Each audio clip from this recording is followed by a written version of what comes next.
If you're able to watch a 30-minute sitcom without pulling out your phone, you're the best we've got. But it's in this lifetime that we have access to communicate with anyone, anywhere, anytime, with absolutely no barriers to connectivity. This has profound implications. I see this happen in every field. It's no wonder that we have a 70% disengagement rate. It's not because the work is particularly worthless, it's because we are so overwhelmed that we don't have the space that we need in order to process why what we do matters.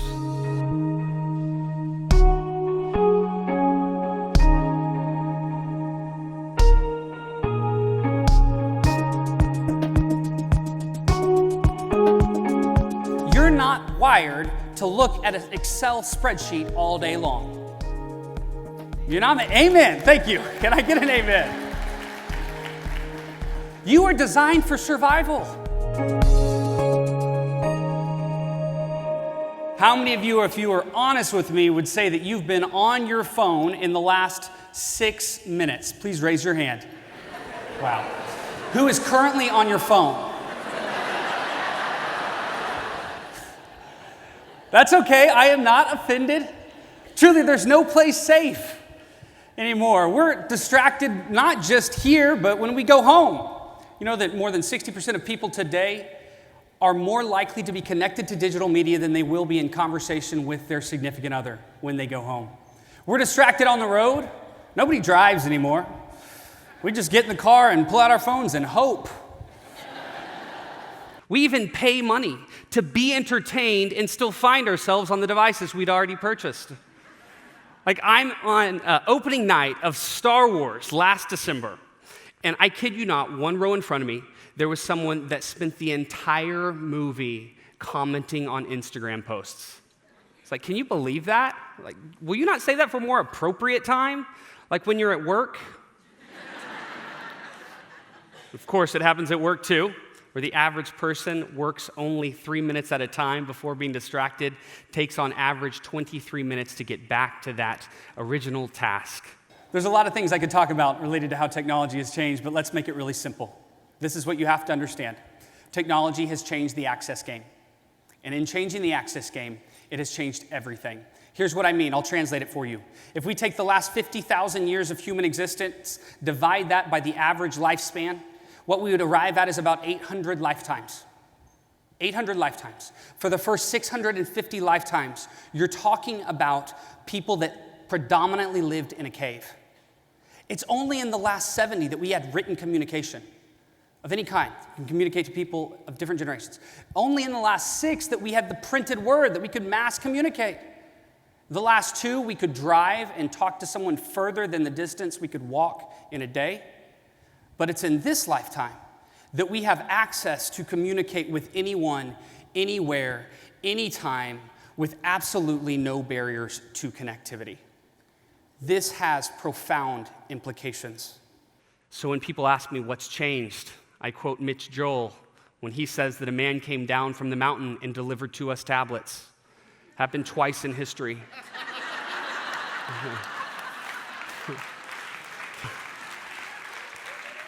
But access changes that game. We go to the mountains and we work. We go to the beach on vacation and we work. We go to our kids' soccer game. They won't remember anyways. We work. Of course, we go to meetings at work and we don't work.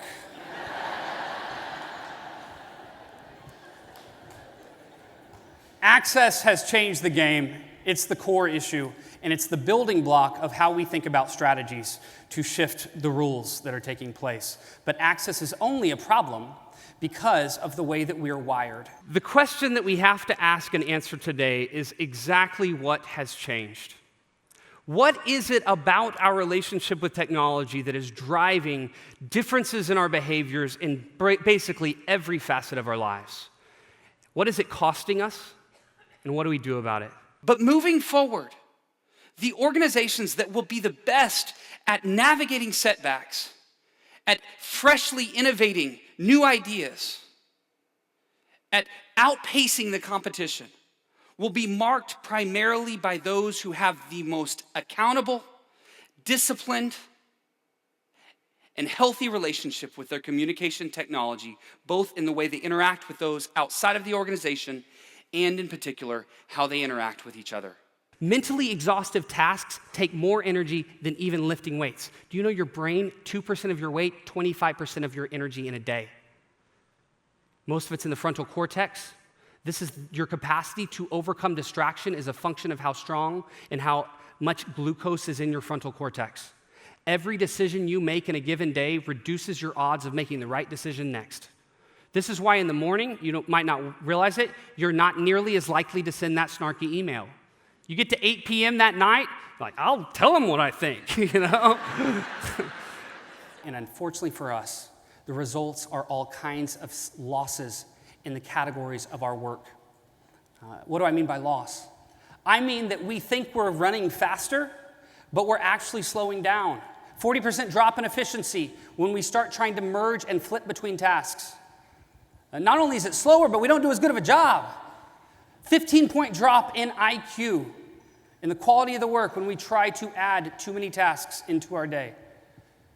And of course, if those were the only things, that wouldn't be a big deal, but it hinders every part. It hinders our relationships. It hinders the way that we connect with one another. And perhaps most importantly, it hinders our ability to even know what is important. 2/3 of people get to the end of their day and can't tell you why they did what they did. They can't even tell you what they did. Serious question. When was the last time you stepped back and asked yourself, what am I doing? Why is it important? And who am I helping? I see this happen in every field. It's no wonder that we have a 70% disengagement rate. It's not because the work is particularly worthless. It's because we are so overwhelmed that we don't have the space that we need in order to process why what we do matters. I used to say with the attention spans of goldfish, but we've seen a 50% drop in the last 10 years. Now we are officially losing to goldfish. We used to think that TV caused ADD. Do you remember this? When I was a kid, couldn't watch TV because it was making me ADD. Yeah. Now, 75% of Canadians and 90% of Canadians under the age of 35, when watching TV, actively use a second device. Yeah. Can you believe that? In other words, I'll translate this for you. If you're able to watch a 30-minute sitcom without pulling out your phone, you're the best we've got. There's actually 4 factors that shape our ability to do that. We call them the 4 E's of attention. And that's our energy, our emotions, our experiences, and our environment. And so let's dive into what that looks like. And we'll start with our environment. I was in Costa Rica, and I was going scuba diving. Does anybody here like to scuba dive? Okay, if you haven't done it, it is a blast. We jump in the water. There's an instructor that guides us and tells us where to go. So I was right next to the instructor, and swimming around, having a great time, and all of a sudden, it gets extremely dark. So I'm thinking, what is going on here? And I'm like, okay, well, let's see what's blotting out my precious sun. And I look above me, and I see that less than 3 feet away from me is a fish the size of a school bus. Yeah. So I took a bathroom break.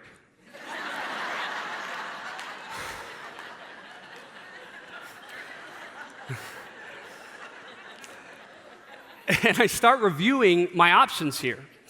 I'm like, oh my gosh, what am I going to do? Oh, wait a minute, I've seen this movie. I have red hair. I die first.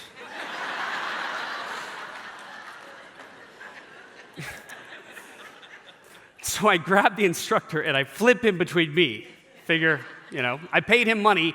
He should die. It turns out it was actually a whale shark, the largest fish in the ocean.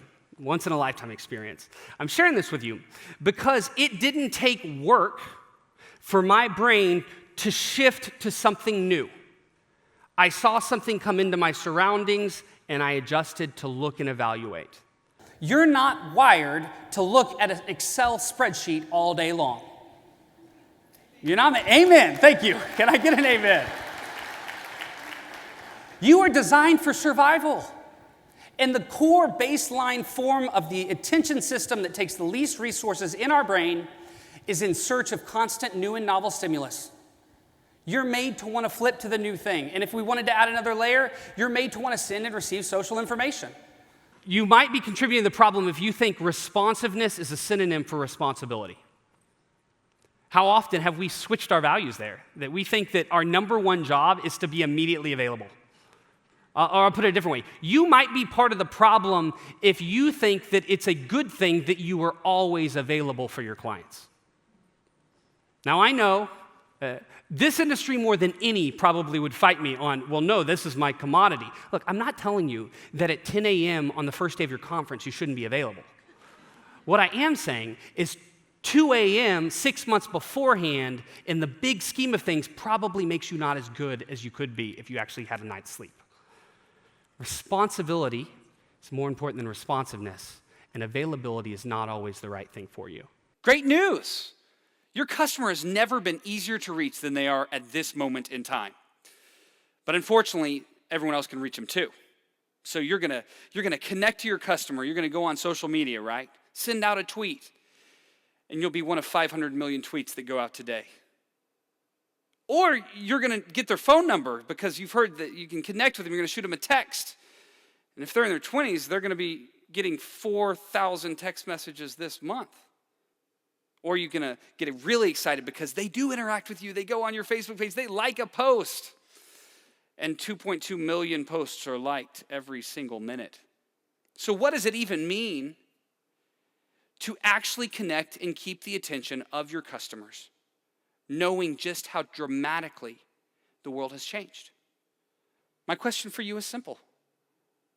What makes you predictable? Do the opposite. And the first piece is that you have to find a place where you're unreachable. Like, whoa, unreachable? What does that even mean? Well, the University of Virginia did a study that found 25% of women and 2/3 of men would rather shock themselves than be alone for 15 minutes. So unreachable isn't something we are naturally going to enjoy. But if you think about when we're wired more for a cave than we are for this constant connectivity, we have to find ourselves, if we want to actually get real work done, back in a cave environment, a place that we're truly unreachable. Everyone knows Murphy's Law, right? If it can go wrong, it will go wrong. Today's Murphy's Law, digital Murphy's Law, I should say, is if they can reach you, they will reach you. There are people that are with your company. You probably hired them. And their only job is to figure out how to make sure that you never get anything done. So the point is, how and what we organize is different than it used to be. 2 areas that I want to focus in on. And the first area is how do we organize our tasks? Of course, who has a to-do list? Awesome. Basic 101. To-do lists are great, because if you don't have a to-do list, you know what becomes your to-do list? Your inbox, which is a to-do list managed and dictated by other people. This is a very bad to-do list. So to-do lists are great, but they're not enough. First thing you're going to do when you get into that cave is you're going to differentiate the levels of importance for the things on your to-do list. The most common frustration that comes to me from people in the audience is, this is great information, now you have to tell my boss. Often it is the leadership of an organization that is driving the frantic pace. We live in an age where technology has the possibility to eliminate from us all the things that are not distinctly human, to allow us to focus on that which is. But if we're not careful, it can erode our capacity in everything that makes us who we are, and we can lose more than we gain. But we can and we must do better. Thank you. That's a great presentation. Thank you, Curt.